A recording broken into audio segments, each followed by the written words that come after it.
So the coronavirus, again, is just another really startling example of why we so desperately need Medicare for all, universal health care in the United States, because there's a lot of people who maybe think they might have it, but they're either underinsured or don't have any insurance and can't afford to go to the doctor to see if they have it. I saw a report, there was somebody in Texas who went and got tested for it and ended up with the $3,000 medical bill. Most people, aren't able to afford that. Most people in the United States are living paycheck to paycheck, and what is it?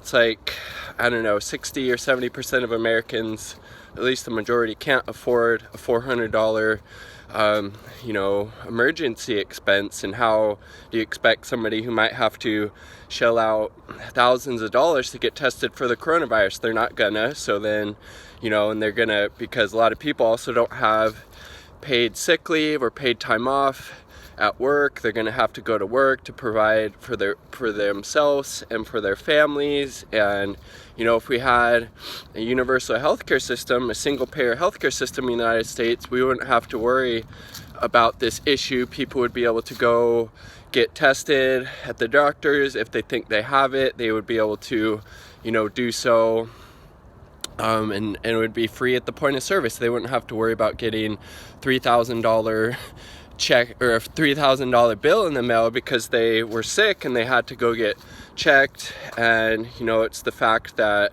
was it 78 million Americans or so either have no insurance or underinsured. That's a huge chunk of the population. Basically, 25% of people in the US either have no insurance or their insurance is so shitty they basically don't have it. And then you have to worry about, even if you do have insurance and you need to go to the doctor to get tested, you still have to worry about co-pays, deductibles, premiums. And then again, a lot of people don't get a lot of paid time off from work. So even if they're sick, they're still having to go to work, because if they don't, they're losing their income. And again, most people in the US are really struggling just to get by. So it's just another really glaring case of why it's so important to have universal health care. And should be pointed out, in the first 16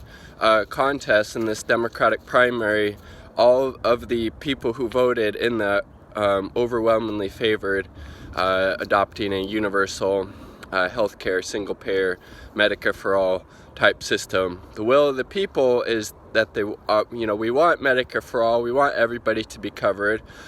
We know it'll save 70 plus thousand lives each year. We don't have 500 plus thousand people going bankrupt. It's just, obviously most of the politicians in power are beholden to the pharmaceutical industry and the health insurance companies. And again, the only Democratic candidate, there's really only two running right now. Biden doesn't support it. He wants that stupid watered down public option. We'll just create a two-tiered public healthcare system where the poor and the sick would get pushed off onto the public option, making it just extremely expensive and just making it less likely, just making it that it will take a lot longer to get to a Medicare for all type system. So, again, just why it's super important that we do everything that we can to make sure Bernie Sanders gets elected, so everybody is covered. If this stuff happens in the future, which it obviously will, people will be able to go get tested, not have to fear, that they're going to get a $3,000 bill because they went and got tested because they were sick. We won't have to worry about that. Everybody will be covered. It would slow the spread of things like the coronavirus and whatever other type of pandemics we might be facing in the future. So again, super important that we make sure Bernie Sanders is the nominee. He's the only one who's going to fight to make sure Medicare for all is a reality, as well as the fact that Joe Biden would absolutely get crushed by Donald Trump for his horrible policy and voting records, not to mention his cognitive decline, unfortunately, and poll after poll shows that Bernie beats Trump. So not me, us 2020, not me, us Bernie 2020, and Medicare for all. Peace.